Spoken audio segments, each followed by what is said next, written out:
당한즈 갑에 루숨도 예배 어 드네 권디가게 겐주면 남바다 대나 신기에 잘람 토네 시시 난게게 쳐러 보면 행게다 난 Je 라바 souhaite saluer vous tous présents, les sanghas monastiques présents en Inde, au, au Népal, au Bhoutan, dans les régions himalayennes, ainsi que tous la sangha, la communauté qui sont présents au travers de la connexion à Internet. À vous tous qui assistez à ces enseignements, je vous présente mes salutations empreintes de bon augure. Mm. Donc aujourd'hui, c'est le 6e jour d'enseignement.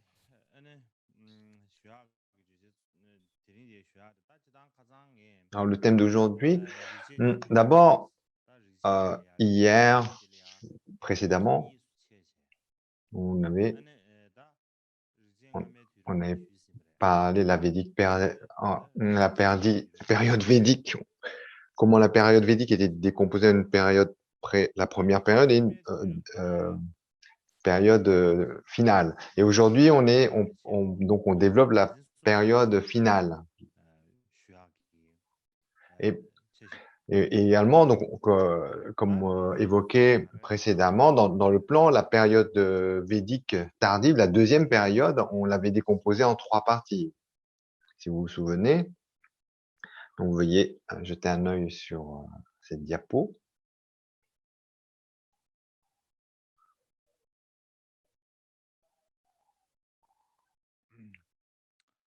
Donc, pour décrire la période védique tardive, donc la deuxième partie de la période védique ou la période finale.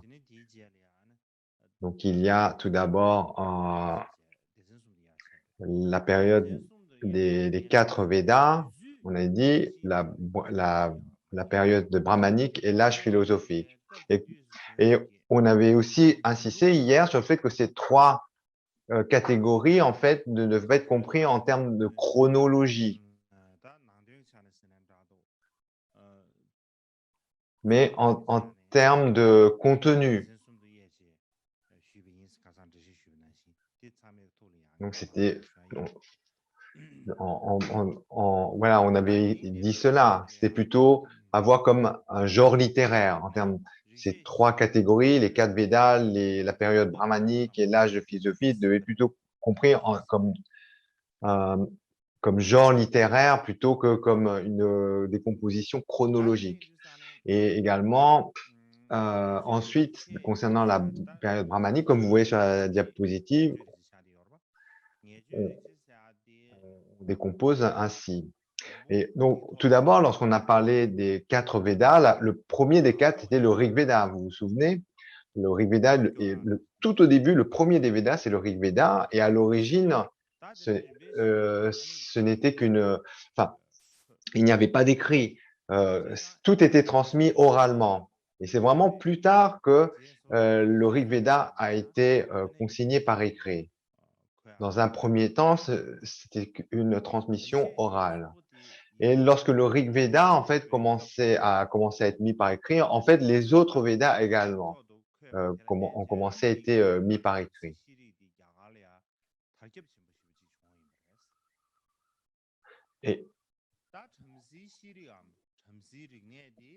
Et la période où les Védas ont commencé, les textes védiques ont commencé à être mis par écrit, donc la civilisation brahmanique commençait à se développer. Et donc, globalement, la civilisation brahmanique s'est développée sur la base de la civilisation védique.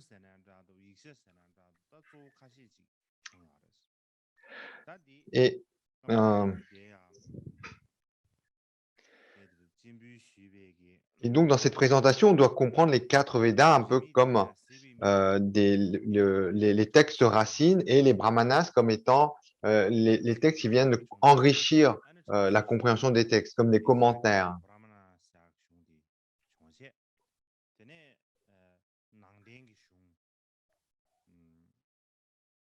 Donc, Aryan Naga, Aryanaga, Aryanaga,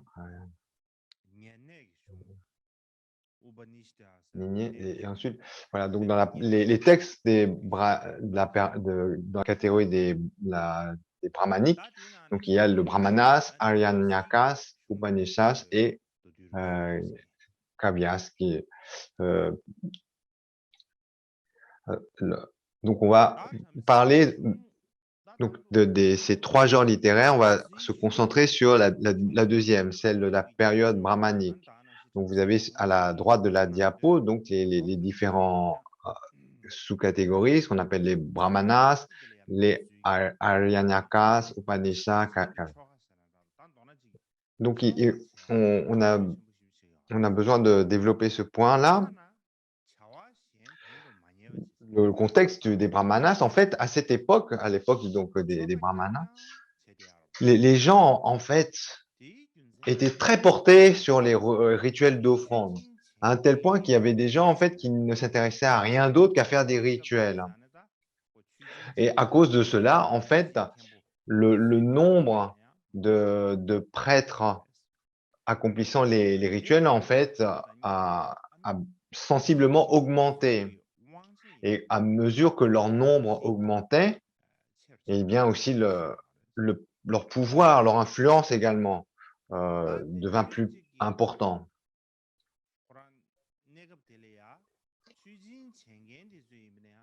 Et pendant cette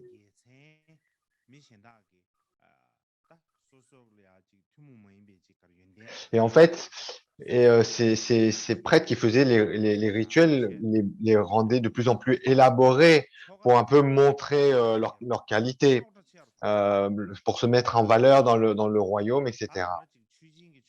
Donc les rituels devinrent plus compliqués, plus élaborés, pour montrer à quel point ils étaient capables. Donc les rituels comportaient plus de symboles et ils essayaient de mettre plus de symboles, de signification dans les différents aspects des rituels. À, à la, donc, entre la période des Rigveda et la période des Brahmanas, donc il y a une différence de contexte qui est que pendant la période du Rigveda, la première période védique, en fait, on mettait l'accent sur le fait d'avoir la foi dans les dieux. Il y avait Mais ensuite, pendant la période des Brahmanas, les gens ont commencé à n'avoir d'intérêt que pour les rituels. Ils étaient principalement préoccupés de faire des rituels, d'élaborer les rituels, de développer les rituels.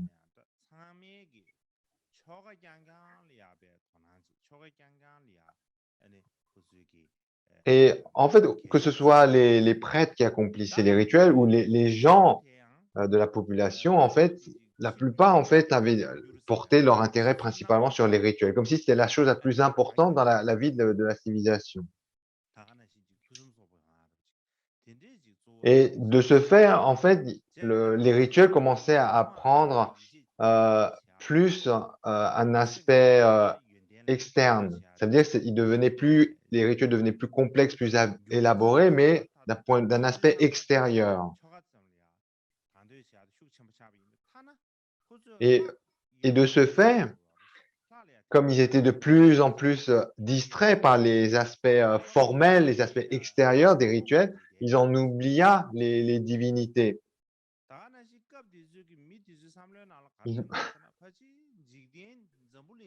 C'était à cette époque, en fait, la vision, c'était comme si, en fait, tout l'univers était régi par rapport au rituel.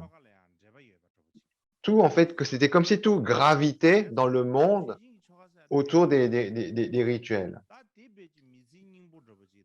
Il y avait donc tout d'abord, à la base, la foi comme quoi le monde, l'environnement avait un aspect divin, et donc tous ces dieux qui apparaissaient. Mais ensuite, c'était comme si le pouvoir des rituels était tel que, en fait, les choses commencent à se passer dans l'univers autour de nous, en fait, et tourner autour des rituels. Et dans ce contexte-là,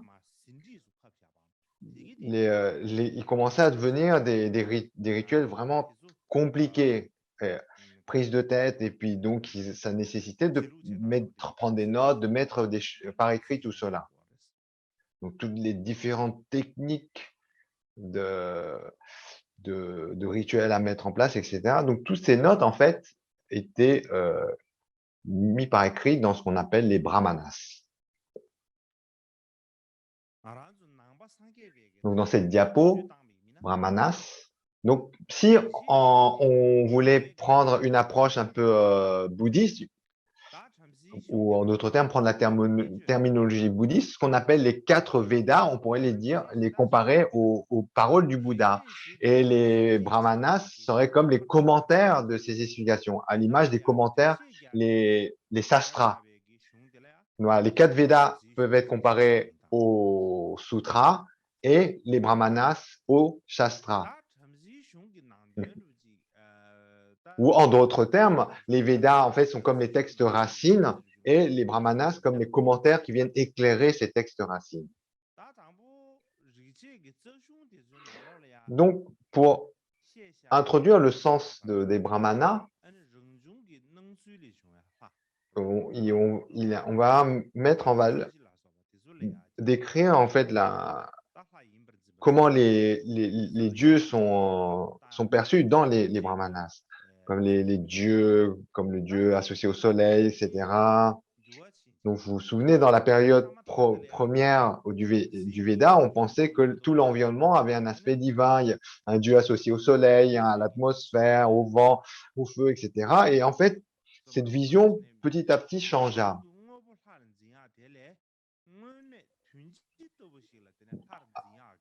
avec des divinités de plus en plus abstraites, donc au lieu de voir plus comme les divinités étant des émanations, des émanations de la nature, en fait, il y avait plus une notion de création. En fait, les divinités avaient une dimension plus abstraite, comme par exemple la divinité créatrice Prajapati, ou alors, vous vous souvenez, on avait parlé d'un dieu de la prière. Donc, il y a des notions plus abstraites. Il y a eu des idées plus abstraites associées aux aspects divins, pas simplement l'environnement extérieur.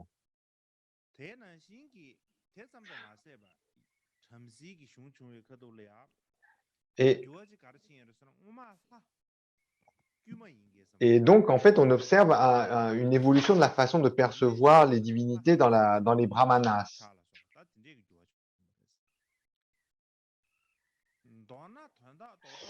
Et également, non seulement il y a la perception des divinités qui change, mais également le rôle des divinités change, comme on l'avait évoqué déjà avant. Donc, certaines divinités prennent plus d'importance, d'autres moins, d'autres prennent d'autres rôles, etc. Et en fait, dans la perception des divinités aussi, il y a un changement dans le fait où les divinités sont perçues comme ayant des traits de plus en plus proches des dieux.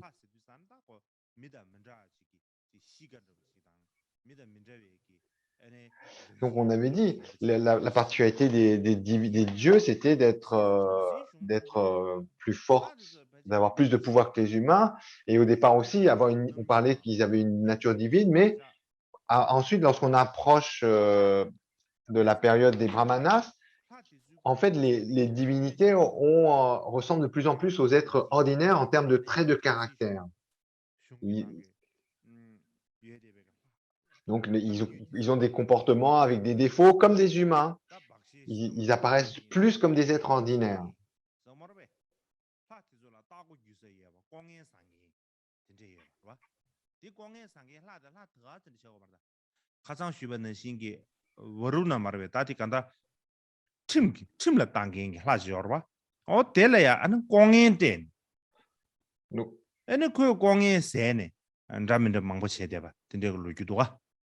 Donc, voilà, comme on avait évoqué, c'est également la dernière fois, il y a des histoires, en fait, il y a la perception plus marquée comme quoi on peut négocier d'une certaine façon avec ces divinités, donc qu'elles peuvent même être corrompues.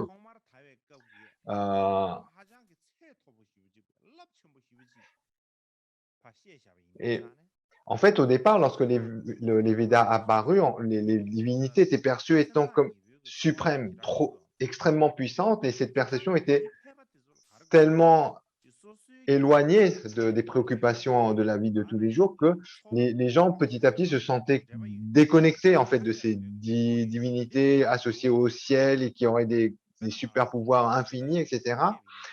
Et en fait, petit à petit, la population était plus concernée par des préoccupations matérielles. C'est un peu comme en termes dans le bouddhisme, lorsqu'on parle des trois joyaux, oui, on est d'accord, les trois rares et sublimes sont importants, mais dès qu'on entre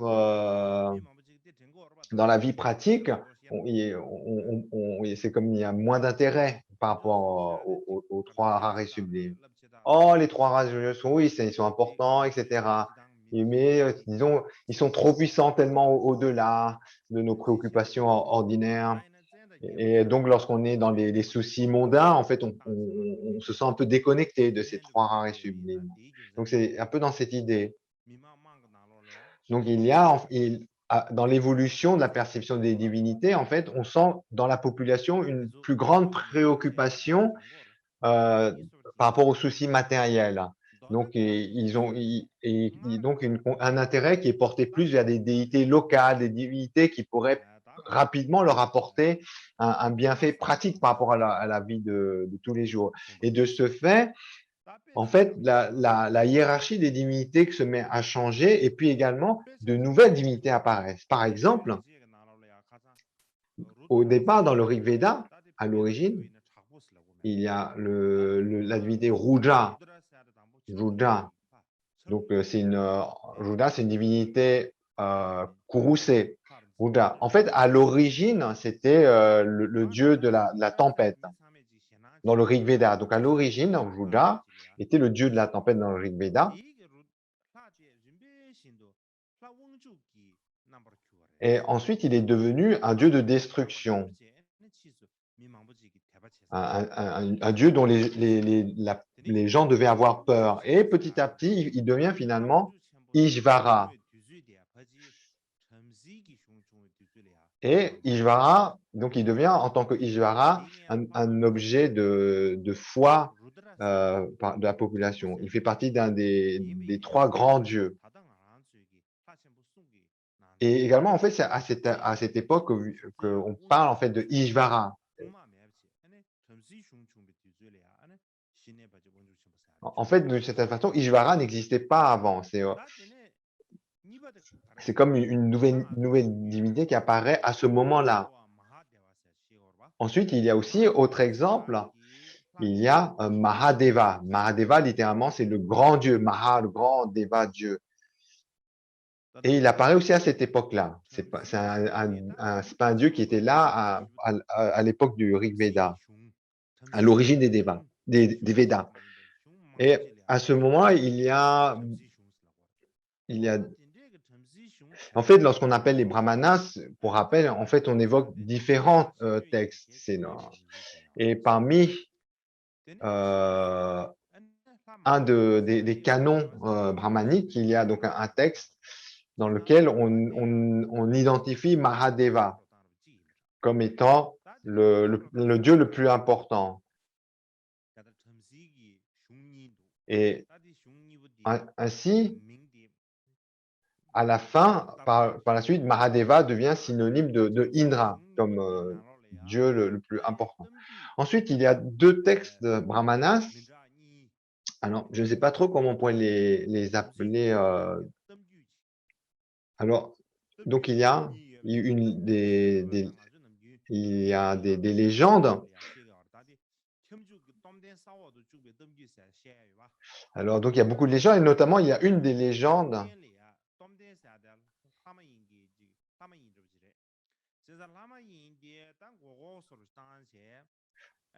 donc voilà, de l'histoire de Vishnu qui en fait qui subjugue un demi-dieu, Tubden, et puis de cette façon, et qui gagne ainsi donc le pouvoir sur la moitié du monde. et puis qui ensuite donc prend contrôle du reste de l'univers en subjuguant en fait un demi-dieu. Donc il y a une légende qui est très connue notamment lorsqu'on étudie la poésie védique. Ensuite, il y a aussi une autre légende associée à Indra qui prend la tête de Vishnu. Donc ça, c'est une autre de légendes et ça fait partie en fait des différentes on dit légendes extraordinaires sur ces divinités.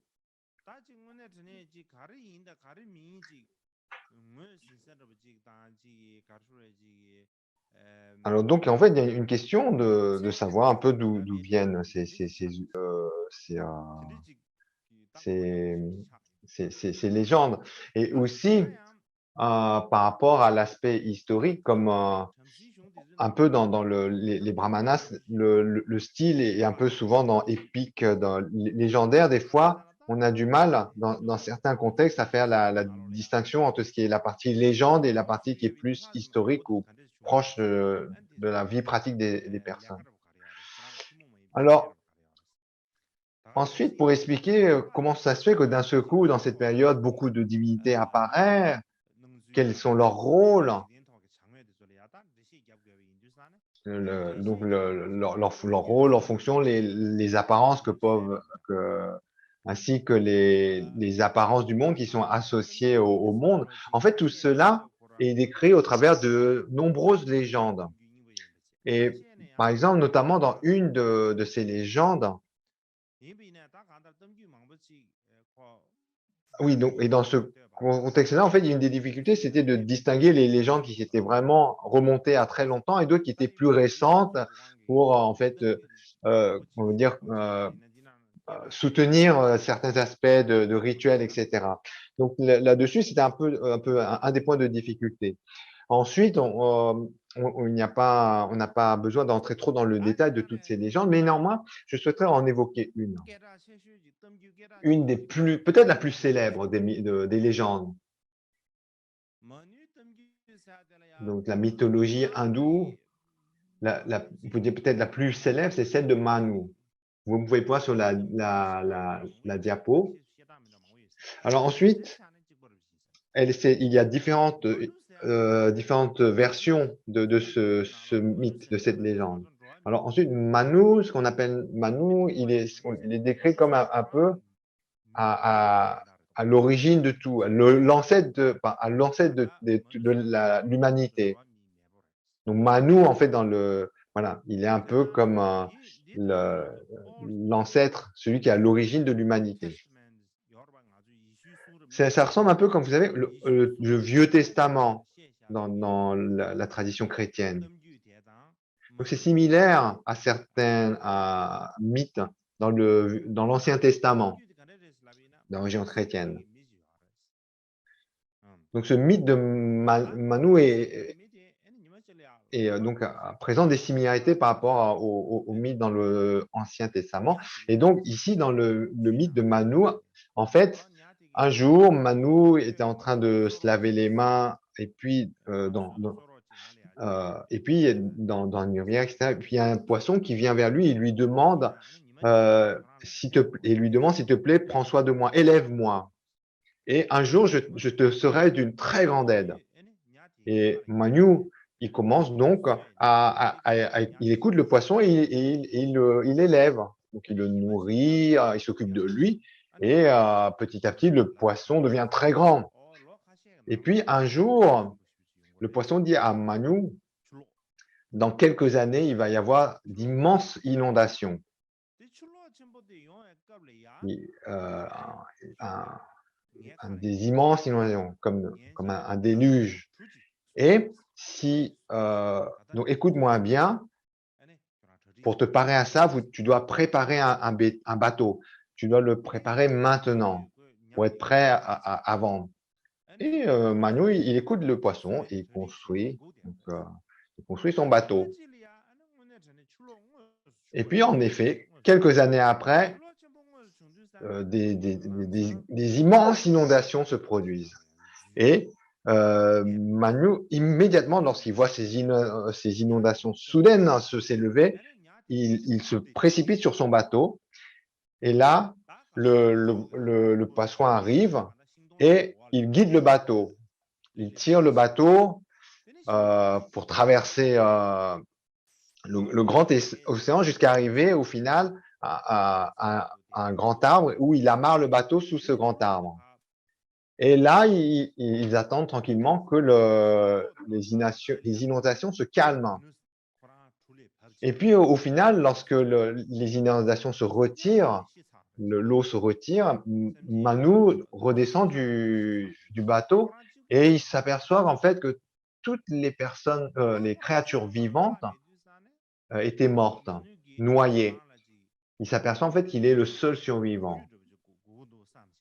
Et à ce moment-là, devant ce triste constat, il a une aspiration pressante d'avoir une continuité, une descendance. Donc, que faire dans cette situation en tant que seul survivant pour avoir une descendance? Et donc là, il fait plein de rituels, des pratiques d'ascèse, tout ça avec des prières pour pouvoir avoir une descendance. Et 1 an après, une femme vient de l'océan, vient de l'eau, elle apparaît de l'eau, elle s'appelle Ila, elle vient de l'eau, elle vient de la mer, et elle lui dit, si tu me sacrifies moi dans tes offrandes, donc si tu fais ton rituel d'offrande, mais que tu m'offres moi en sacrifice,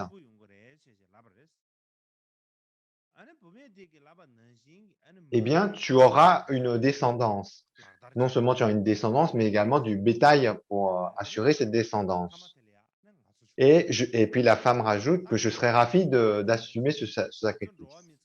Et donc Manu, il fait ce qu'elle dit, et ce qui en résulte, eh bien, c'est nous. En fait, nous, l'humanité, en fait, les êtres humains sont apparus en fait de cela. Donc en fait, c'est dans cette légende, on est par ce récit, comme illustré dans ce récit, les descendants de Manu.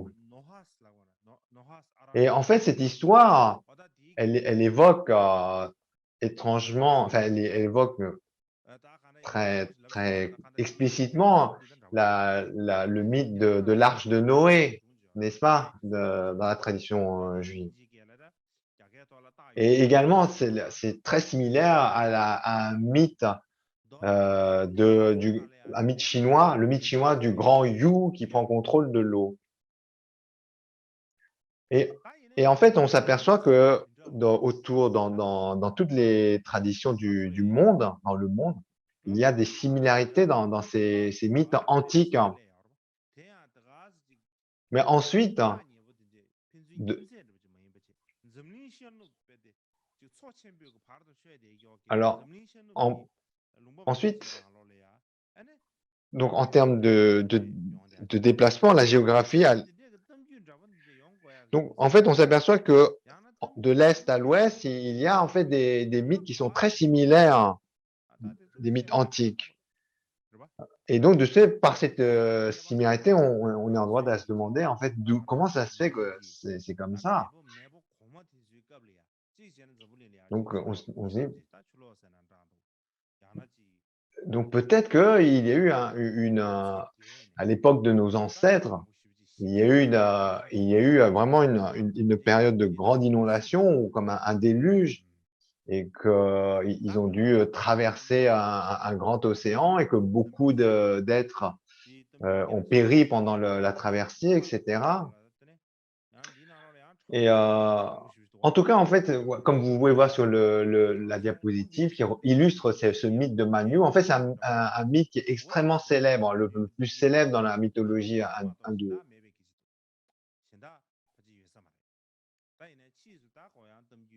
Et en fait, donc, là, sur la représentation, on voit il y a plein de personnes sur la barque, mais dans la légende, en fait, au départ, il n'y avait que Manu sur la barque. Il était le seul.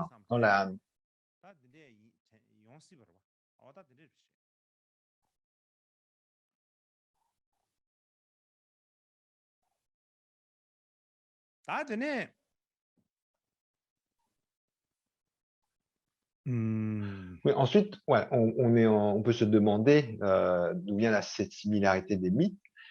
Bon, en fait, pour l'instant, ça reste pas très clair, mais donc ça nous fait penser que peut-être que à l'époque de nos ancêtres, il y a eu quelque chose comme un déluge ou quelque chose comme ça qui est donc a menacé nos ancêtres et qu'ainsi ces mythes sont apparus.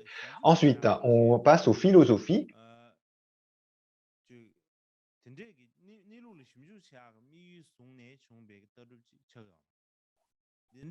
Donc là, on a parlé des légendes dans le brahmanas, et maintenant on va aborder les philosophies qui sont développées dans le brahmana.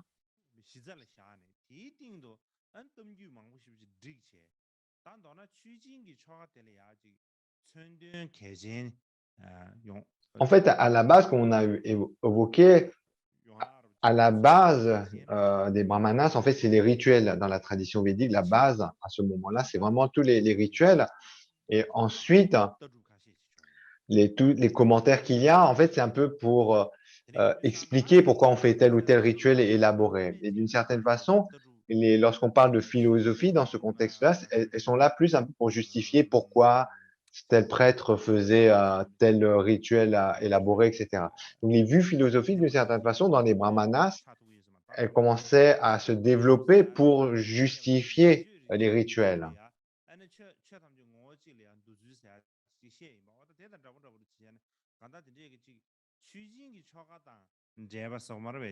Et puis aussi, également, dans ces philosophies primitives, dans les brahmanas, les vues philosophiques qu'on voit dans le brahmanas, elles,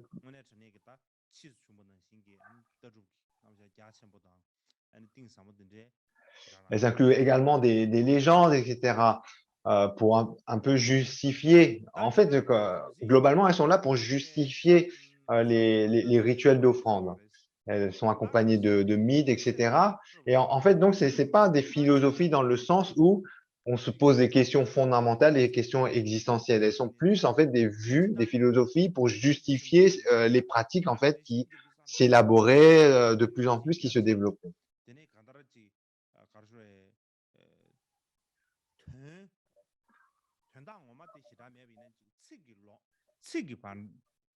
Ensuite,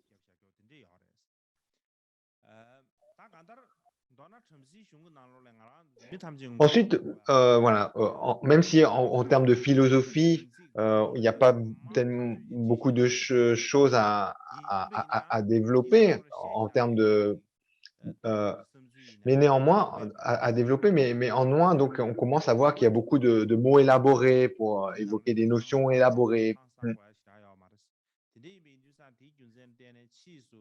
Et on voit notamment à ce moment-là qu'il y a différentes façons, des styles de pensée, des philosophies différentes qui s'expriment. Et certains, donc, à un niveau philosophique élevé. Mais néanmoins, comme fait par rapport à les vues philosophiques qu'on a évoquées hier, je n'ai pas grand-chose à rajouter. En fait, ce qu'on aperçoit, donc comme par exemple les différentes philosophies tournent autour de l'idée fondamentale comme quoi tous les phénomènes sont inclus dans sont d'une même nature. Et ainsi, donc même si un nombre de points de vue différents ou de philosophies différentes commencent à s'exprimer, mais en fait, fondamentalement, l'idée de base n'est pas très différente. Et c'est ce qui fait notamment qu'un expert allemand, l'expert Deussen, qu'on avait évoqué déjà une fois, hein, il, il évoque en fait tous ces nouvelles philosophies apparentes comme étant donc nombreuses, mais fondamentalement pas si nombreuses que ça. Et, et en effet, donc ça a un sens de dire les choses de cette façon. Et nous allons marquer une pause d'une demi-heure. 다 잠시 숑기 Donc, dans les brahmanas, pardon. Donc, on a été resté au fait de parler des vues philosophiques dans les brahmanas.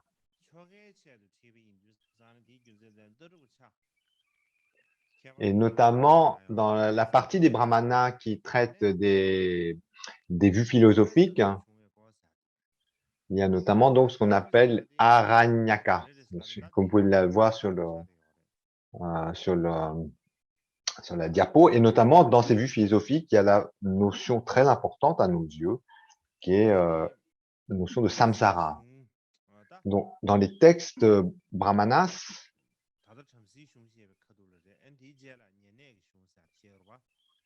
notamment dans les Upanishads,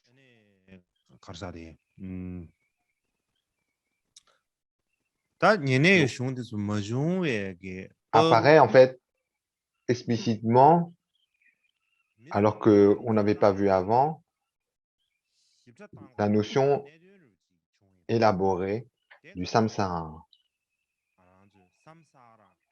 En fait, les gens commencent à penser en termes de samsara. Donc en tibétain, korwa qui signifie la roue. Et en fait, cette notion de samsara apparaît à ce moment-là dans les textes. Et donc lorsqu'on réfléchit un peu à ce que signifie samsara, dans le bouddhisme, on parle de samsara et de nirvana, n'est-ce pas? Et en fait, en termes de nom, la terminologie est exactement la même que qu'on trouve dans les textes à ce moment-là. Le samsara. En fait, dans la période védique première, les premiers textes védiques, on ne parle pas de samsara. Donc, très probablement, les gens ne pensaient pas à ce moment-là en termes de samsara. En fait, à la base, le mot de samsara signifie retourner, revenir à nouveau. Et comme on a évoqué la dernière fois, à l'époque du Rig Veda, les premiers Védas, les gens ne pensaient pas en termes de vie future, etc. Et donc, même s'ils avaient une certaine pensée de vie future,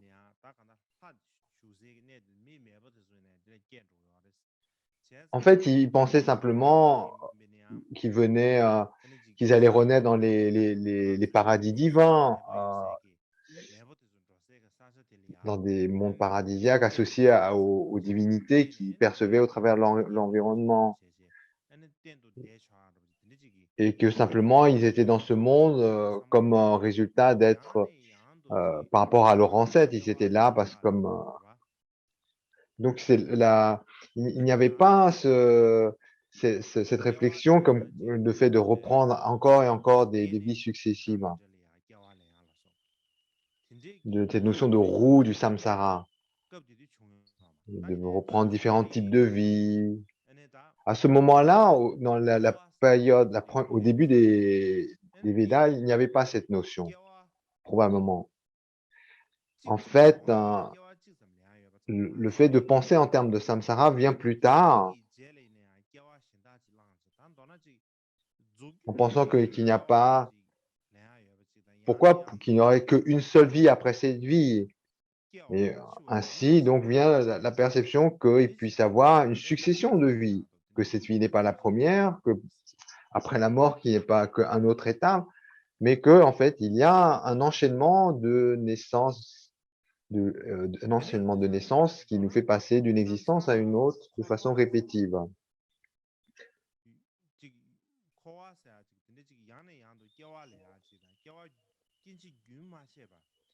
Et donc, la notion de samsara, c'est cette chaîne ininterrompue de naissances successives, le fait de prendre une existence et puis une autre, etc., continuellement.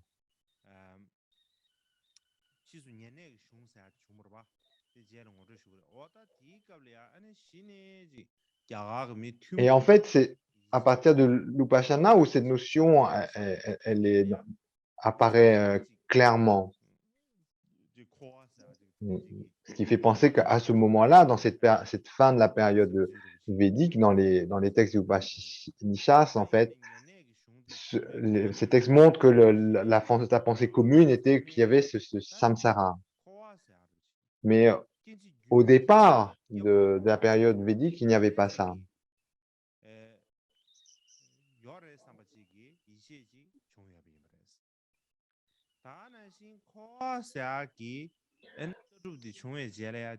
Et ensuite, donc, les vues philosophiques associées à ce samsara,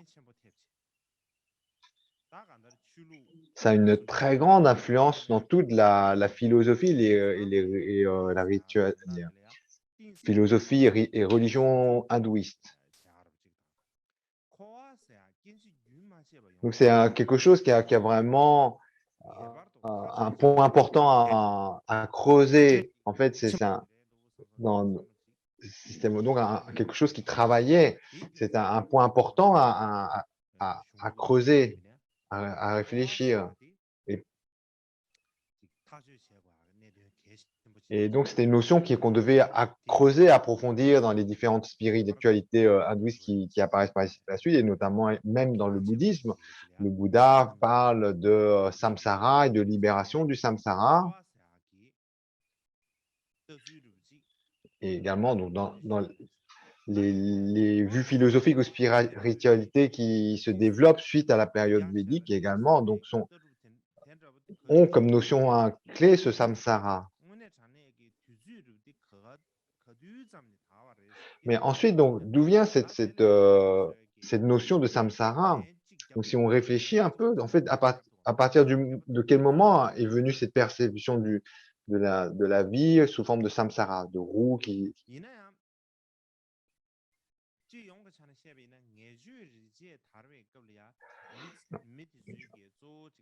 Alors, d'une façon générale, à l'époque des Upanishads,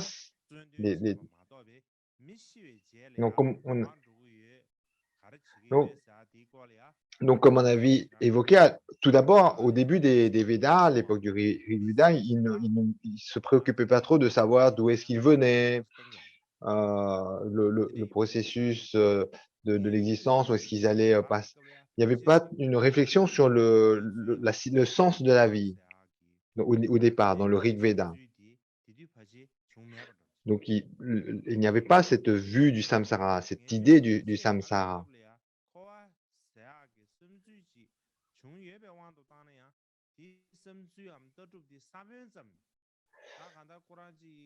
Et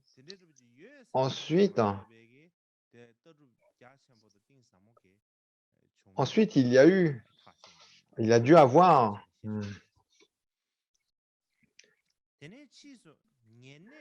Donc, on dit, voilà, au Rig Veda, il n'y avait pas ce samsara. On ne dit pas qu'il n'y a pas du tout de notion de samsara, mais que c'est resté un peu comme à l'état de graine ou un état très primaire, mais il n'y avait pas toute cette vision développée de ce qu'est le samsara. Et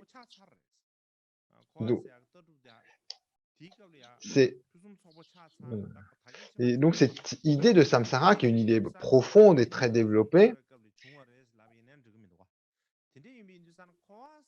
en fait,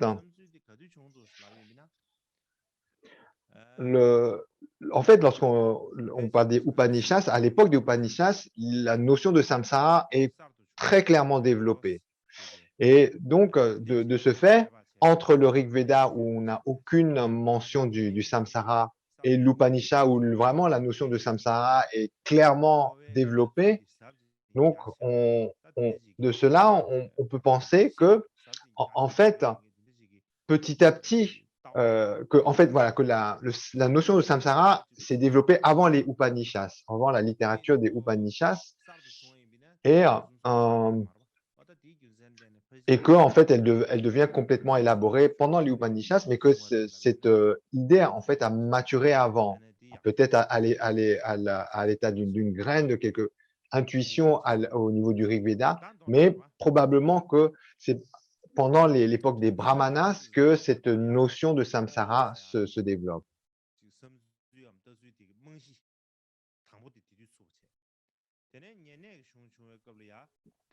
Et donc, on peut dire que les fondations de la notion de samsara viennent des brahmanas.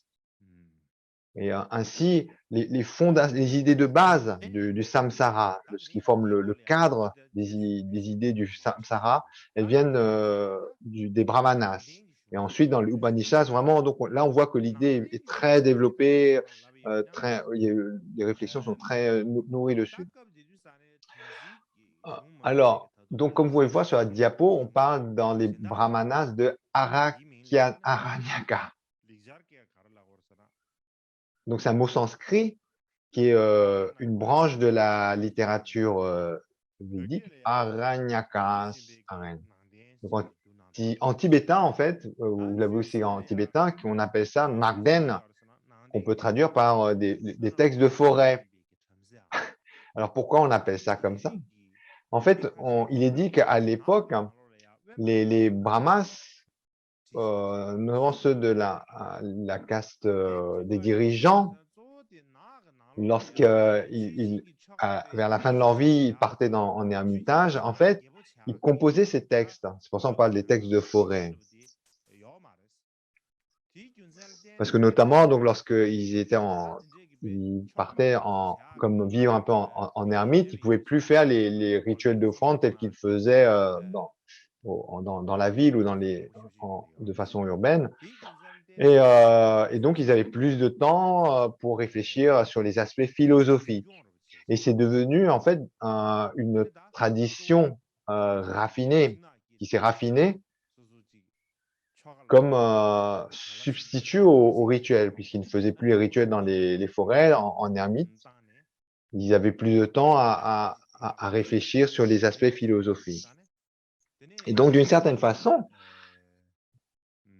les brahmanas, le genre littéraire des brahmanas décrit comment on réalise les rituels, et les Aranyakas décrivent plutôt tous les aspects de pratique liés à l'isolement dans les forêts.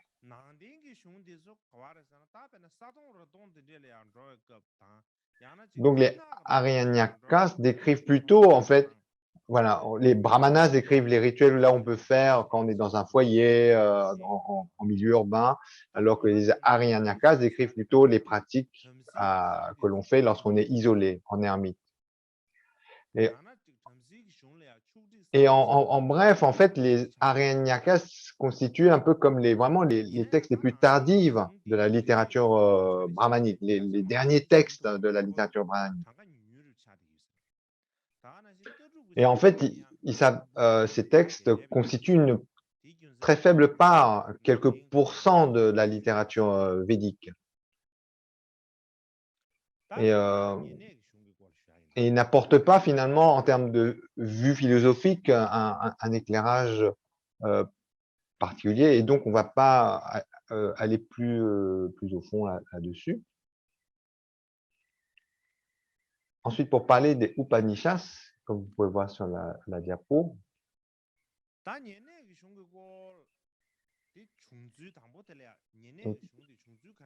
donc d'abord, si on se demande d'où vient ce genre littéraire des Upanishads, comme on l'avait évoqué,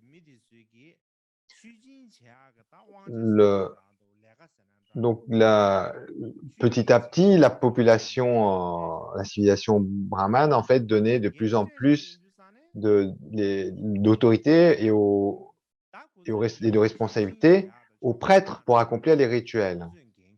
Et donc, du coup, en raison de cette responsabilité, ils gagnaient en pouvoir.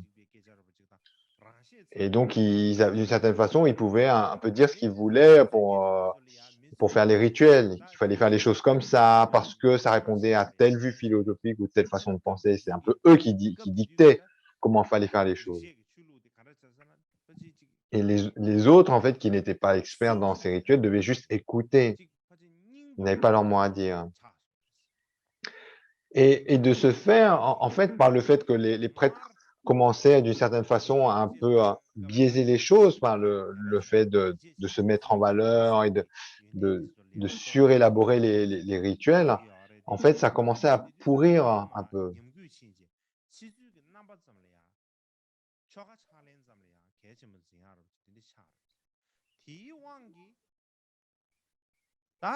En fait, comme on avait évoqué, à mesure que le pouvoir des prêtres augmentait, en fait, ces prêtres eux-mêmes, en fait, ne commençaient à voir que comme de l'intérêt que pour les aspects extérieurs. Et de ce fait, en fait, petit à petit, dans la caste Kshatriya, la caste des dirigeants, donc parmi donc certains rois ou gradés de l'armée, ils ont commencé un peu à s'éloigner de tous ces rituels compliqués, en percevant que finalement, ce n'est pas si bien que ça. Ça n'a pas tant de sens que ça, tous ces rituels élaborés, si nombreux, etc. Soit certains avaient des doutes sur les bienfaits de ces rituels, ou d'autres, en fait, vraiment voyaient que ça n'avait aucun sens. Et donc, il y a vraiment, on devenait vraiment, vraiment, ils suspectaient que les bienfaits de ces rituels, tous ces rituels élaborés.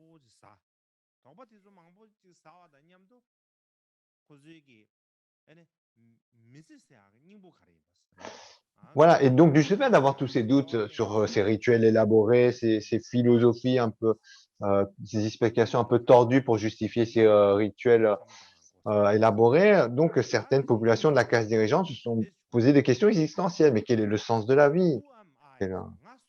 Qui je suis? Who am I? Qui je suis? D'où je viens? Qu'est-ce que je deviendrai après cette vie? Voilà ce genre de type de questions. En se détournant un peu donc de ces aspects extérieurs des rituels, vient un peu petit à petit ce questionnement intérieur. Et par ce fait, c'est les prêtres qui devenaient très prétentieux, très arrogants, aussi ont commencé à sentir que ça commençait à pourrir dans leur façon de se conduire, dans leur façon de, voilà, dans leur façon de conduire. Et à un tel point que même certains prêtres, certains donc membres de la caste brahmane, également ont commencé à se détourner de cette surenchère des rituels. Et donc eux-mêmes également, parmi la caste des brahmanes, certains ont commencé à étudier la philosophie, à rejoindre la caste des dirigeants, ouais, les kshatriyas. Et et ainsi, donc il y a eu un mouvement qui s'intéressait plus aux vues philosophiques. Et de là, en fait, donc, c'est développer les vues philosophiques. Donc c'est comme s'il y avait un mouvement, en fait, mouvement philosophique qui a commencé à réfléchir sur le sens de la vie, et cetera. Et les opinions et les idées ont commencé à fleurir. Donc on peut voir, en fait, à ce moment-là, les premières pousses de l'émergence de la variété des vues philosophiques en Inde. Donc là, on parle des Upanishads comme, en fait, donc les textes qui commencent à mettre en valeur l'apparition des différentes philosophies qui viennent. Et ces vues philosophiques, elles viennent au départ parce qu'il y a le doute. Donc tous ces doutes, notamment, donc, qui ont été nourris par ces rituels élaborés. Et donc de là, on vient les doutes. Et c'est à partir du moment où on a des doutes, où il y a ce questionnement existentiel, que vient en fait l'élaboration de vues philosophiques. Il y a, à la base, on dit toujours moi, mais qui est ce moi? Qui je suis? Donc, qui est ce moi? Qui je suis? Et donc, on doit avoir, en fait, pour pouvoir développer sur la notion de soi, il faut au départ d'avoir ce questionnement profond. Qui je suis? Qui je suis? Et donc, Donc, pour élaborer des philosophies, il faut au départ avoir des doutes, un questionnement profond, avoir éprouver cette nécessité de rechercher la vérité. Donc, tous ces brahmanes qui font durer tout le long de la journée des rituels, qui enchaînent rituels élaborés sur rituels élaborés, mais est-ce que c'est vraiment bénéfique? Est-ce que ça a un sens tout ça? Donc, il y avait le doute à ce moment-là. Et lorsque ce doute, en fait, devenait de plus en plus profond, eh bien, la philosophie s'est développée.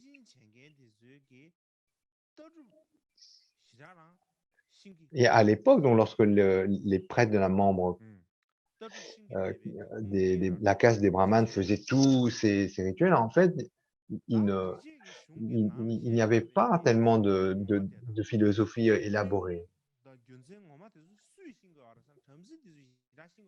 Ensuite, lorsqu'on regarde dans les Védas le sens, en fait, dans une grande partie des Védas, on ne trouve pas tellement de philosophie, de recherche existentielle, d'une philosophie existentielle, parce que justement, tout est tellement tourné autour des rituels. Mais ensuite, donc, lorsqu'on regarde dans les Upanishads, donc le genre littéraire qui vraiment s'est développé à la fin de la période védique, il y a différents et donc il y a différents people il y a différents Vidyas. Donc Janaka, en fait, on parle d'un roi qui est très connu à cette époque, le roi Janaka. Et à ce moment-là, donc, donc, donc par les textes, on voit que notamment à l'époque de ce roi célèbre, Chanara, en fait, il, il pousse, en fait, il encourage le fait de développer les vues philosophiques. Notamment, il encourage le débat, le fait de confronter les différentes vues philosophiques. Et en fait, donc, la caractéristique de ce roi célèbre, c'est qu'il réforme, d'une certaine façon, la religion brahmanique, la façon de faire des brahmanes.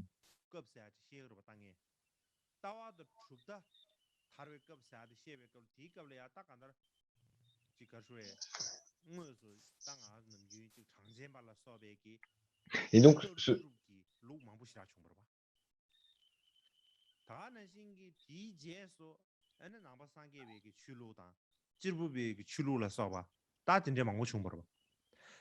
et également, donc, voilà, un point important, c'est donc, on parle de ce roi, mais en particulier, mais globalement, en fait, c'est la caste des dirigeants, kshatriya, qui, en fait, initie ce mouvement philosophique. C'est pas la caste brahmane, même si certains brahmanes vont rejoindre la caste des dirigeants, mais c'est vraiment la caste des dirigeants, kshatriya, qui, en fait, initie ce mouvement de recherche philosophique et c'est dans cette caste des dirigeants kshatriya que va venir, en fait, le développement des philosophies bouddhistes et des autres religions basées sur les vues philosophiques indiennes comme la religion jain, etc.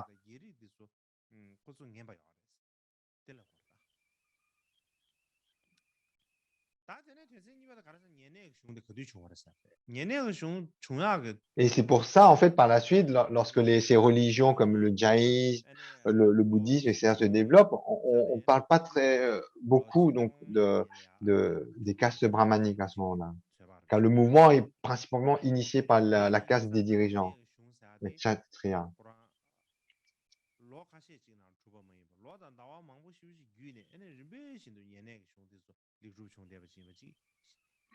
Et les Upanishads, en fait, donc ce n'est pas un mouvement qui s'est fait, on va dire, de façon soudaine ou voilà, ou rapide, mais ça a pris du temps, ça a pris du temps et ça s'est développé en termes d'années, etc. Et notamment, donc on parle les, le, les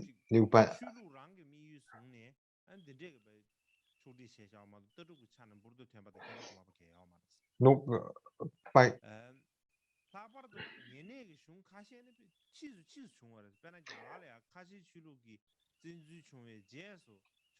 donc voilà, on a dit que ça, les Upanishads ont pris du temps et notamment les derniers Upanishads sont arrivés vraiment très très tard, vers vraiment la fin de la période védique.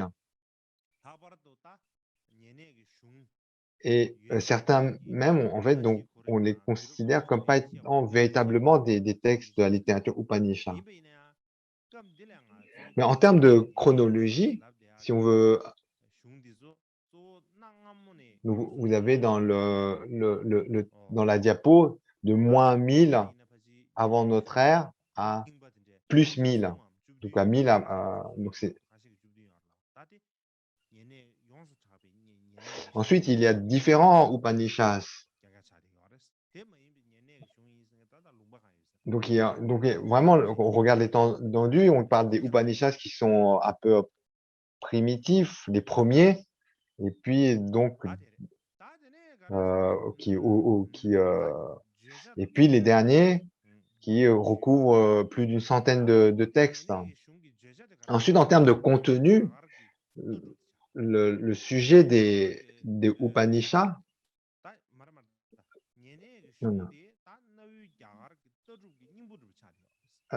en fait, donc comme on a évoqué tout à l'heure, les Upanishads en fait constituent le cœur de la philosophie indienne. Si vous voulez voir l'origine, comprendre l'origine des premières philosophies indiennes, en fait, vous devez voir ça dans l'Upanishad.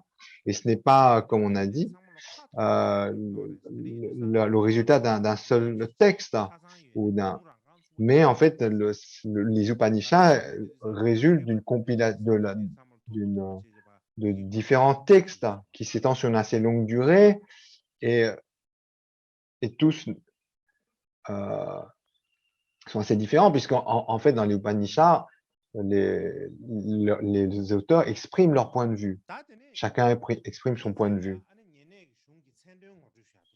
Et donc après,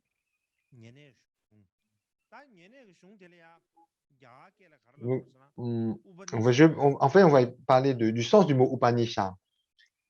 Donc, Upanishad, en sanskrit, c'est un mot sanskrit.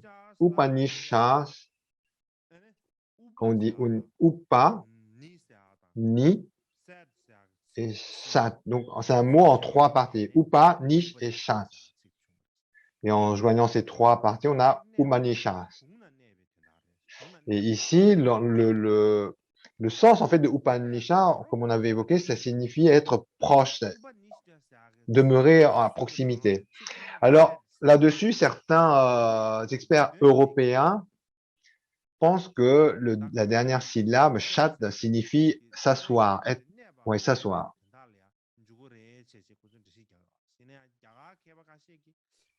Donc, c'est chat, il y a la racine avec le mot anglais sit, s'asseoir. Donc, il y a une racine commune. To sit en anglais, et chat.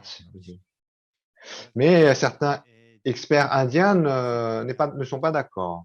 Mais en tout cas, malgré ces divergences, on peut dire que en termes linguistiques, que le mot chat signifie s'asseoir, en fait, linguistiquement parlant, en fait, donne une bonne explication du sens du mot Upanishad. Bon. Et par exemple, lorsqu'on regarde les mots sanskrit parishat ou samsat, ces deux mots ont ce sens commun de proximité, d'être assis proche, et ça traduit notamment, par exemple, dans parishat ou samsat, il y a l'idée d'être assis face à face.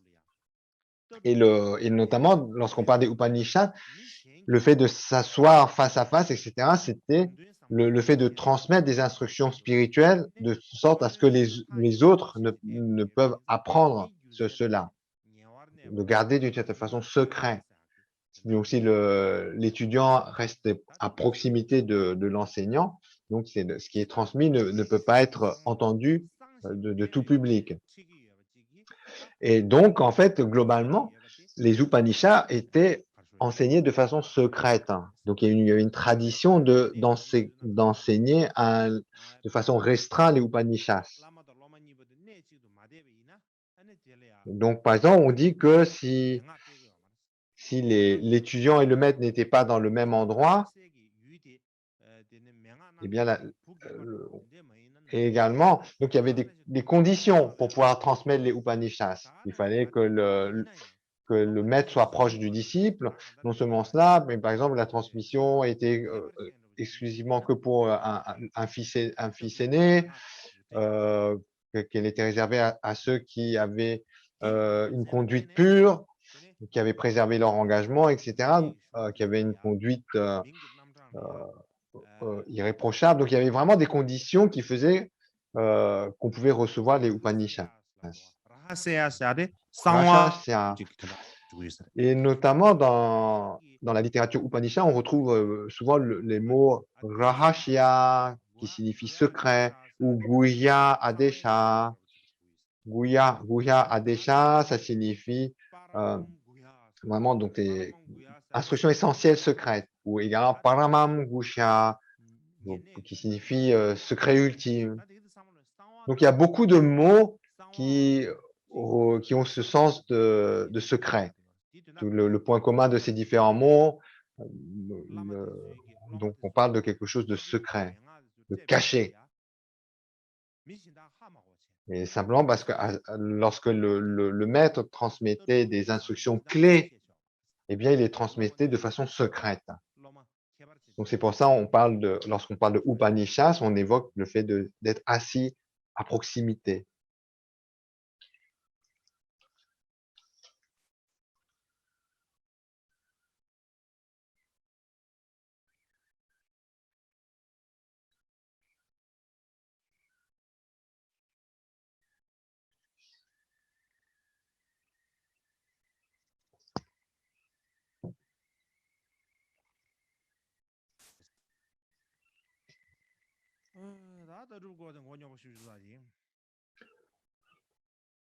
C'est compliqué la philosophie.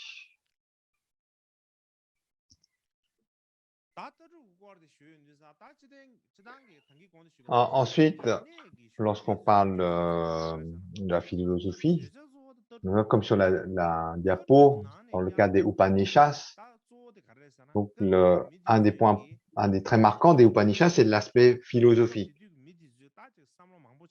On peut dire que c'est le sujet principal des Upanishads. Non, pardon. Donc, un des points principaux dans la philosophie évoquée dans l'Upanishad, un des traits principaux, on parle de nature ultime. Donc, en fait, pour expliquer de façon principale, l'essence de la philosophie dans les Upanishads est double. On parle d'une fois de la nature des choses et la façon dont elles se manifestent. Oh, pardon. Là, il y a en fait la philosophie de comment les choses sont dans la nature et la philosophie du résultat final, de l'ultime. La nature des choses et l'ultime des choses. Voilà, les aspects principaux, les deux aspects essentiels de la philosophie dans les Upanishads.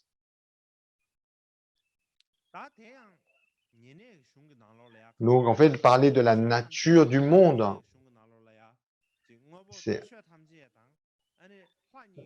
il y a un des points clés dans les Upanishads, dans la philosophie Upanishad. Et notamment, lorsqu'on parle de la nature du monde, il y a cette vision que tout émane d'une divinité créatrice. Plus précisément, on parle de Brahma.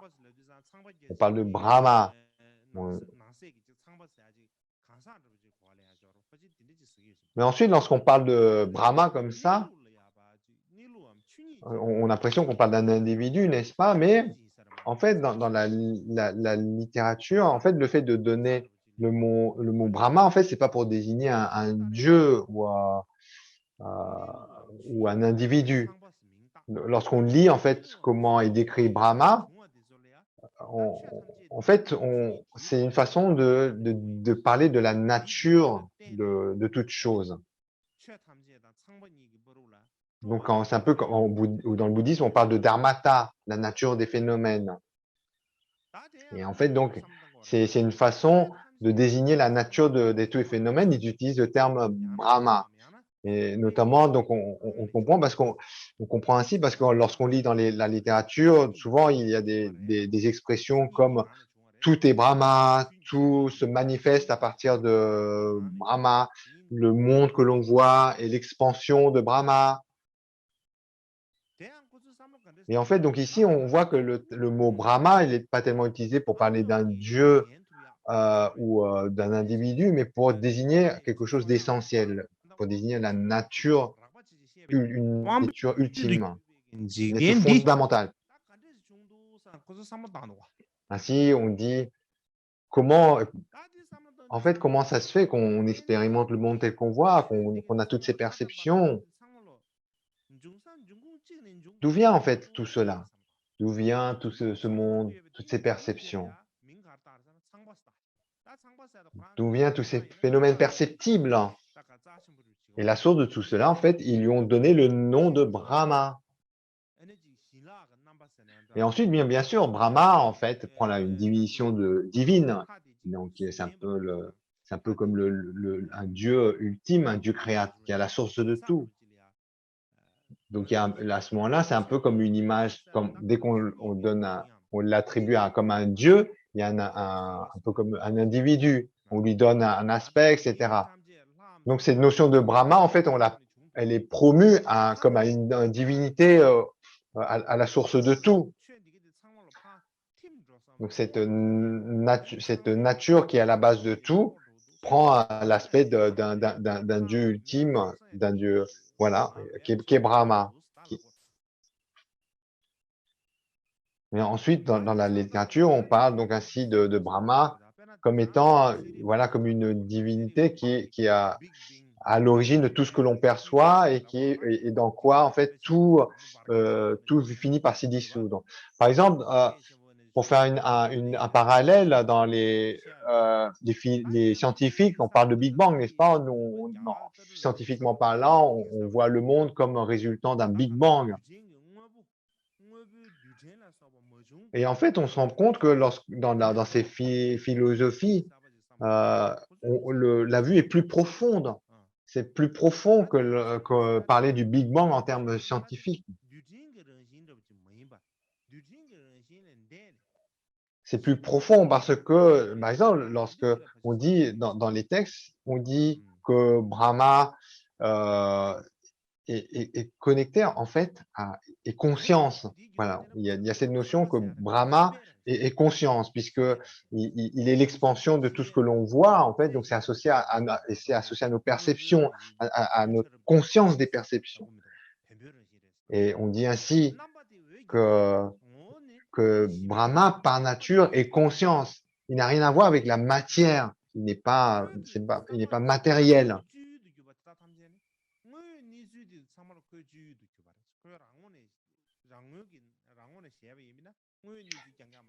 Donc, c'est plus profond que la vision matérialiste du monde. Et également, donc on dit, dans les textes, on décrit la nature de Brahma comme étant vide. Et comme sa nature est vide, elle embrasse toute chose, elle pénètre toute chose. Comme la nature de Brahma est vide, eh bien, elle est inobstruée. Rien ne peut obstruer la nature de Brahma qui est vide. Rien ne peut faire entrave à cette nature. Et c'est pour ça qu'on dit qu'elle embrasse tout, qu'elle pénètre tout, cette nature de Brahma.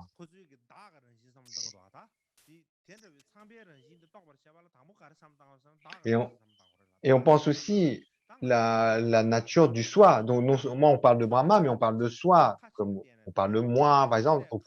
Avant tout, l'interrogation elle est tournée vers soi. Avant de se questionner sur le monde extérieur, on doit d'abord se questionner sur soi, qui je suis. C'est qui je suis vraiment. Et si, en fait, on regarde ça, on fait cette recherche intérieure, en fait, on dit finalement, on tombe sur Brahma, la nature fondamentale de toute chose est Brahma. Et ainsi, même lorsqu'on regarde la nature de soi, de son soi intérieur, cette nature intérieure, eh bien, c'est Brahma.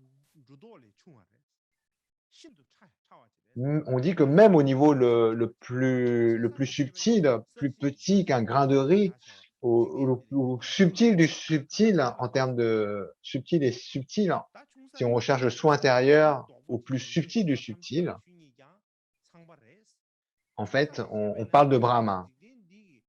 La nature de Brahma, qui est ce soi intérieur, est plus subtil, en d'autres termes, plus subtil que toute matérialité, toute matière, plus petit que le grain de riz, que tout ce qui est matériellement petit. Et à l'opposé, ça embrasse également tout. Et, et ça fait, donc il y a un expert japonais, 18e, 19e siècle, qui a donc, à propos donc de la philosophie Upanishad, donc il y a une université à Tokyo, une section qui a commencé à étudier tout cela, toute la philosophie indienne, les textes védiques notamment. Donc il y a une figure, un expert, Takakusu Junior. Junjiro Takakusu Junjiro, il dit,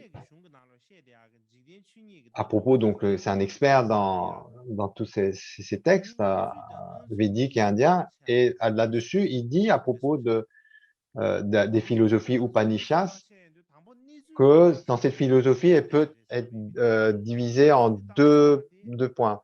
Comment les choses sont et comment les choses apparaissent. Comment les choses sont. Et ça, c'est très proche, en fait.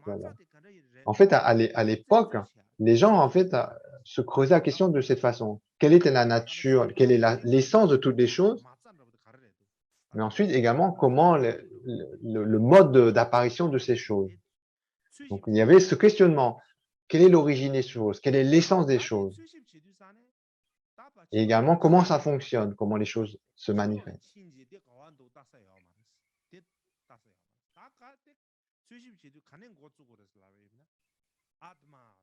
Donc, au départ, en fait, pour pouvoir investiguer ce qui est à l'extérieur, il faut d'abord le soi. Donc, d'abord, au départ de toute leur réflexion, le questionnement philosophique, il y a le soi, donc en sanskrit, Atman, le fameux mot Atman, vous savez?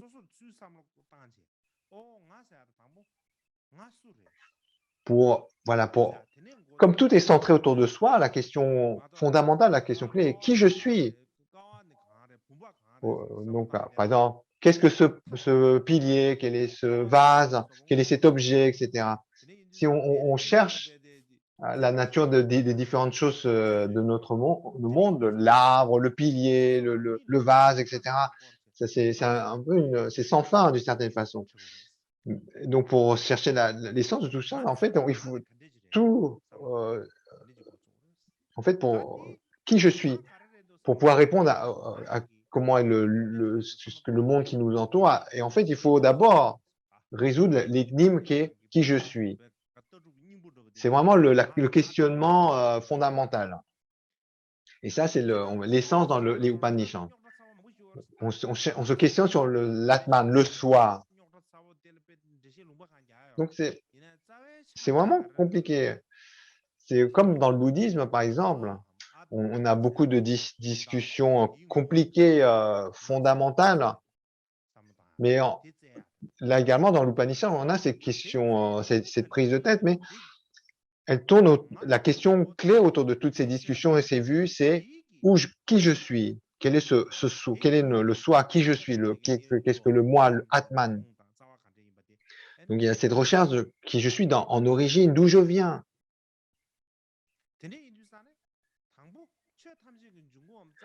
Et en fait, donc, lorsqu'on cherche l'origine de tous les de soi, donc ça englobe en fait l'origine de tous les phénomènes.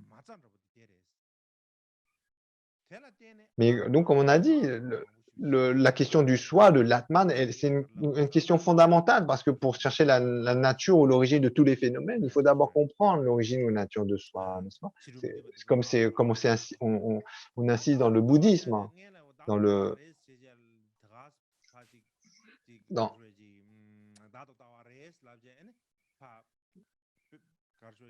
comment dire?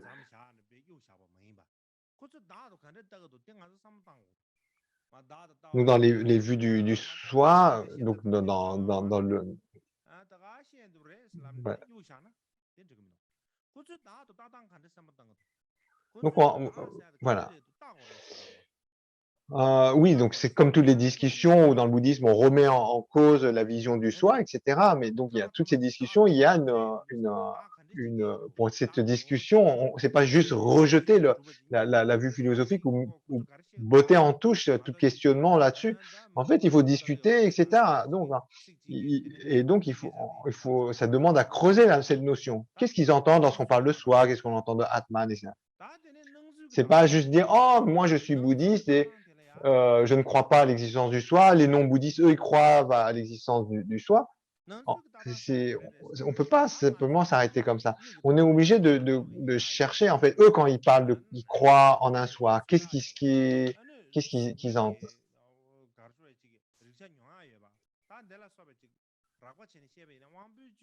Donc, par exemple, lorsqu'on dit on sent les choses par les sens sensoriels, on peut voir des choses, entendre des sons. Et en fait, la question, mais d'où viennent en fait toutes ces perceptions? On est capable d'avoir des sensations, de toucher les objets, de les sentir physiquement, de voir différentes choses. Pourquoi on expérimente tout cela au travers des sens, facultés sensorielles, à travers les sens, et également pourquoi on ressent le bonheur, la souffrance, etc. Et donc là, il y a des vues philosophiques qui qui se développent, hein. Donc là, on entre dans comment sont les choses. On dit dans la philosophie, il y a comment les choses sont dans la nature et ensuite comment elles se manifestent. Et donc dans cette deuxième partie, il y a trois éléments importants. Le premier, dans comment les choses apparaissent, donc on dit que tout vient de l'esprit. On dit tout vient de Brahma, mais à ce moment-là, on ne parle pas de Brahma en tant que Dieu. On parle de Brahma comme un principe universel, comme le mode primitif de l'esprit, le principe de l'esprit. Donc pas simplement l'esprit tel qu'on l'entend ordinaire au niveau de l'individu, mais comme le principe de l'esprit, l'aspect universel de l'esprit. Et donc on dit, voilà, tous les phénomènes viennent de la conscience ou de l'esprit qui est Brahma. Et cette explication, lorsqu'on dit que tout vient de l'esprit, eh bien, elles sont similaires à la Vantamsaka Sutra, donc toute la session des sutras du grand véhicule. Et également, dans l'école du grand véhicule de l'esprit seul, on dit tout vient de l'esprit.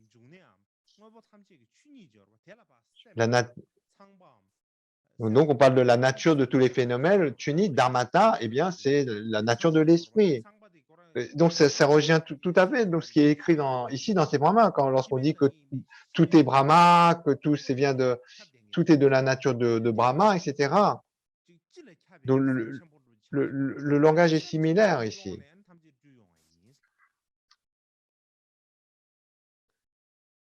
Voilà, donc dans les textes Upanishads, on dit vraiment tout vient de Brahma, le monde est l'expansion de Brahma, tout finit par s'y résoudre dans Brahma.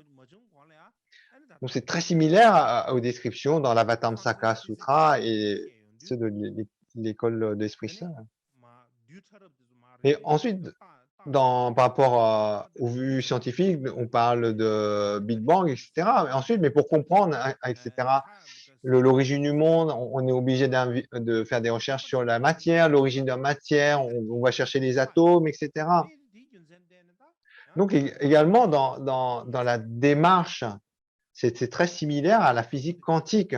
On cherche l'origine de la matière et donc pour ça on va aller aux molécules, après aux particules, etc., etc. Mais ici, en fait, lorsqu'on parle de Brahma comme un dieu qui embrasse tout, on parle en fait d'une nature primordiale. Donc il y a deux aspects conceptuellement parlant. Donc qu'on a évoqué, donc ces deux concepts, c'est comment les choses sont par nature et comment elles apparaissent. Donc la nature donc les choses sont en essence et ensuite le mode d'apparition. Voilà, c'est ces deux concepts. Donc donc la relation ensuite entre la nature des choses et comment c'est comme l'eau et les vagues, par exemple. En essence, elles sont pareilles, mais au niveau de la mode de perception, c'est distinct. En essence, on ne peut pas séparer l'eau des vagues, mais ensuite, en aspect, elles apparaissent comme étant distinctes.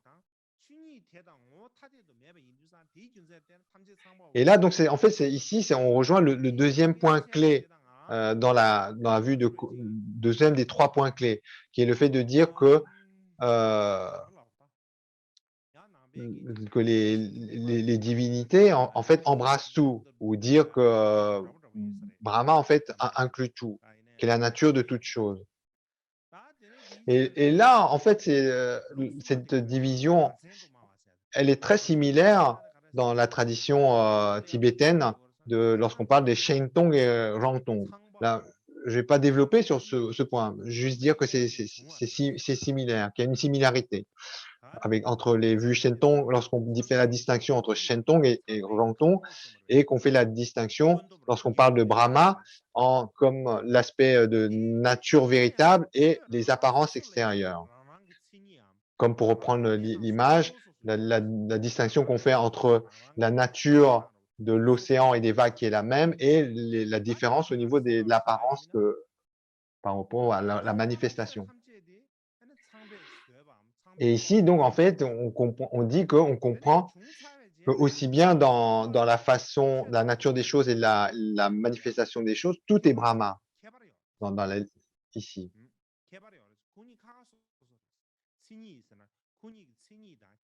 Et ensuite, le troisième point, c'est on dit que les phénomènes ont leurs propres caractéristiques.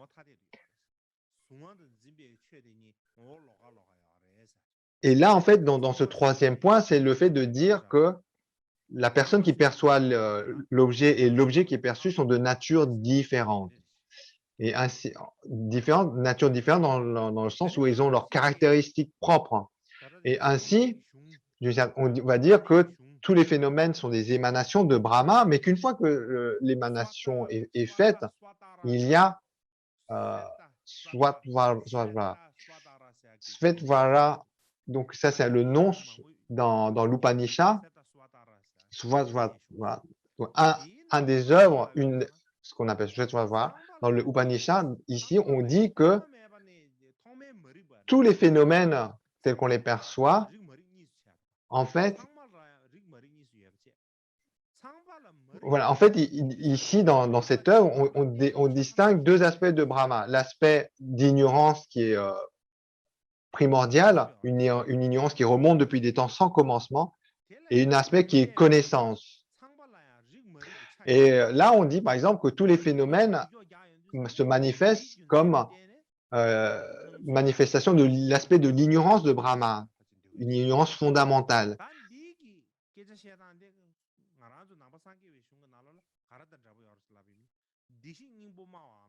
Et là, en fait, cette description, cette explication dans cette œuvre de l'Upanishad, elle est très similaire lorsque l'on parle dans les œuvres Shentong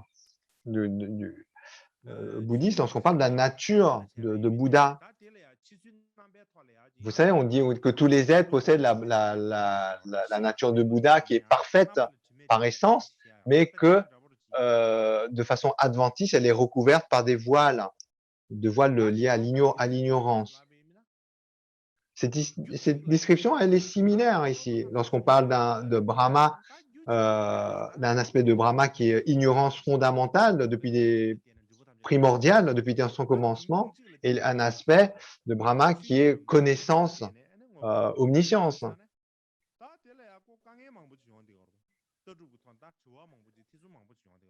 Et en termes en termes de discussion philosophique, il y a beaucoup de questionnements, de doutes. Hein. C'est vraiment un problème, c'est compliqué en termes d'ignorance, connaissance.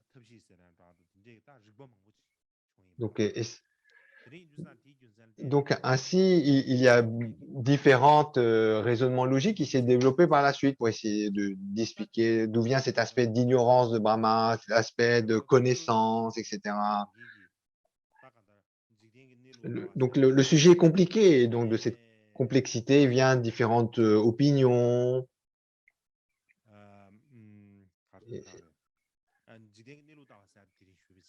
Et donc là, donc comment, en fait, à partir de l'aspect d'ignorance, vient le monde ordinaire. Donc, ensuite, je développe. Donc, je développerai ces aspects de comment les choses apparaissent dans le monde. Pas demain, car c'est un jour de repos, mais après-demain. Donc, en fait, ce qui est important à savoir à cette époque, donc même déjà dans cette époque antique de l'Inde,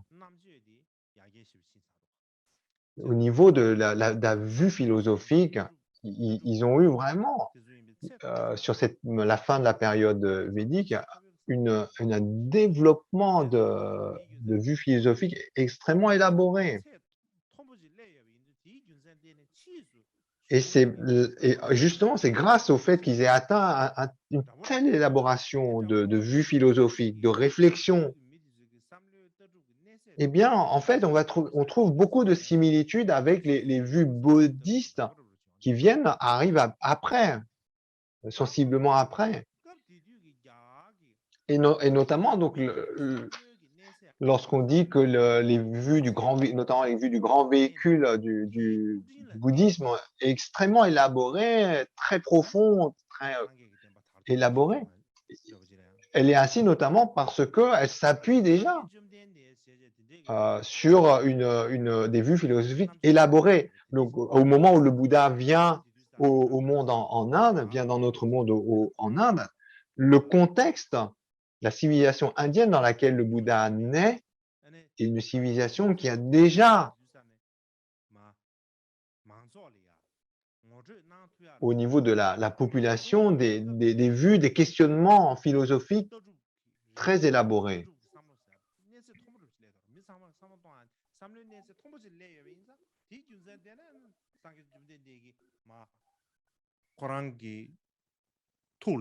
Et donc,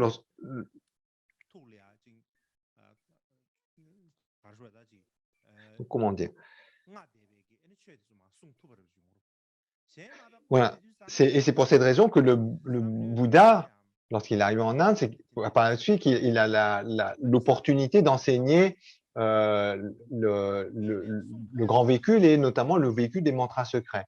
Il a cette opportunité parce que d'entrée de jeu, en fait, les vues philosophiques profondes sont déjà là. Donc, par exemple, imaginons que le Bouddha vient à une époque où la civilisation indienne, philosophiquement, n'est pas aussi développée. Par exemple, qu'ils étaient à un niveau védique où il y a de la poésie, mais qui n'est pas encore développé ces notions d'interdépendance, etc.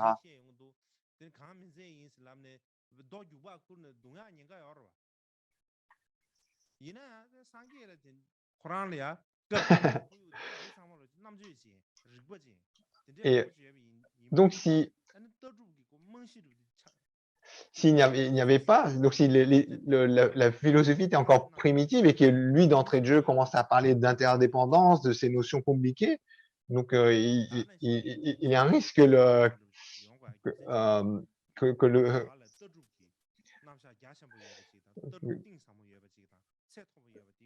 donc qu'il se fasse massacrer en gros. Et, et en fait, l'opportunité est que le Bouddha vient à un moment où la philosophie indienne est très développée, qui a des vues déjà très profondes sur l'interdépendance, sur la nature des choses, etc. Et donc là-dessus, il peut donc poser les bases de la philosophie bouddhiste et du vécu des mantras secrets. À l'origine du monde,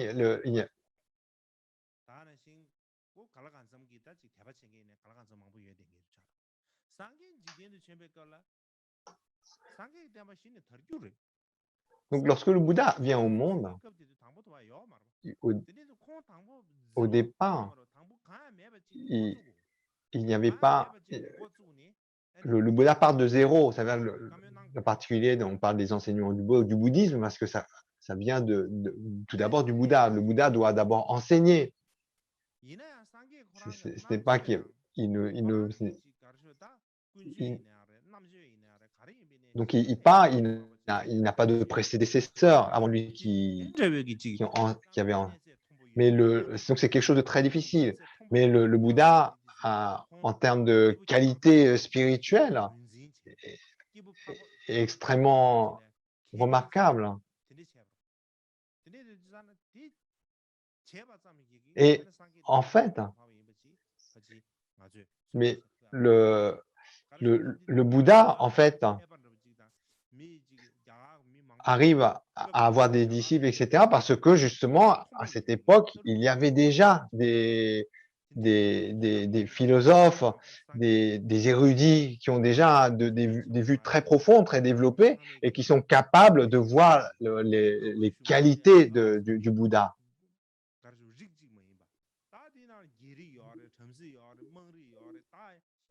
Et c'est pour ça, en fait, que le bouddhisme arrive à prendre une grande ampleur. C'est parce que, en fait, il arrive à prendre il prend dans le Bouddha a pris dans son sillage beaucoup de personnes influentes, beaucoup de personnes qui sont suivies, qui sont considérées comme étant sages déjà.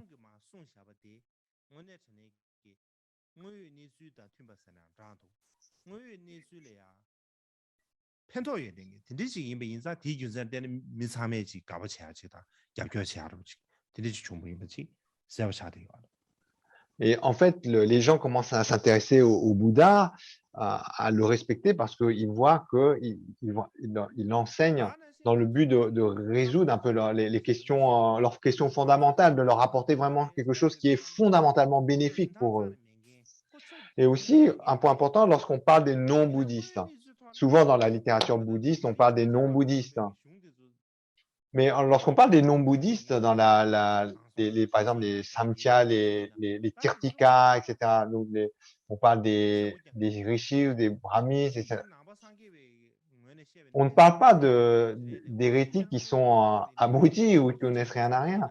En fait, une grande partie d'entre eux sont des personnes très éduquées, ayant une réflexion philosophique très élaborée.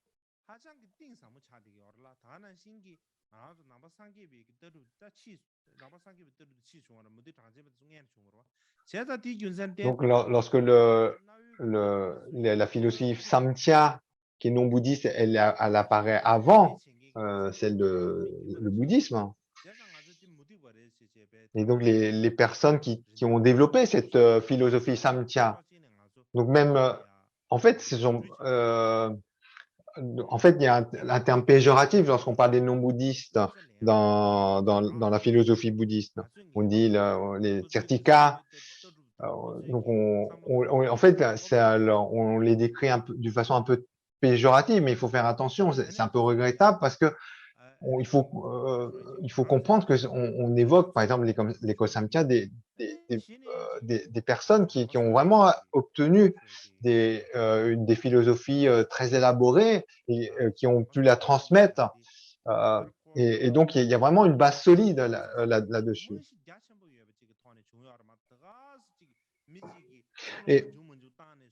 Et, donc, c'est important de comprendre ça parce que, en fait, ça permet de comprendre toute la base à partir de laquelle le bouddhisme apparaît. Le Bouddha enseigne dans un contexte. Le bouddhisme, en fait, il a une base très importante.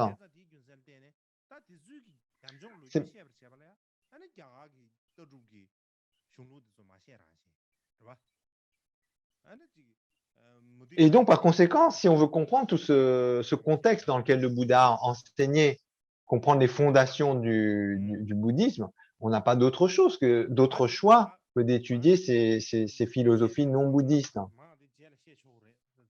Bon, j'en ai déjà beaucoup là. J'en ai déjà dit beaucoup et que je pense en développer plus tard, mais jusqu'à là. Donc demain, c'est congé et ensuite, je continuerai donc après-demain et après-après-demain.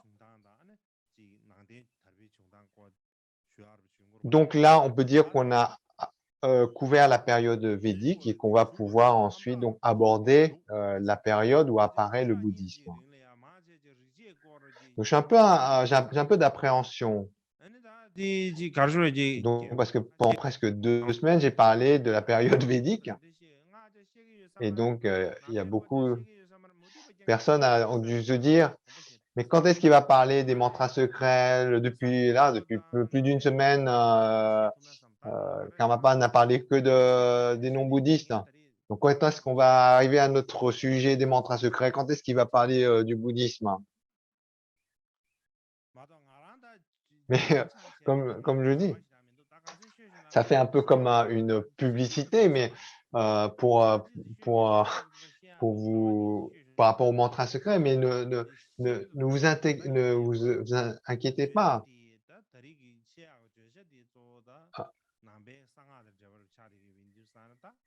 Mais donc en fait, le cœur des enseignements est en effet les mantras secrets.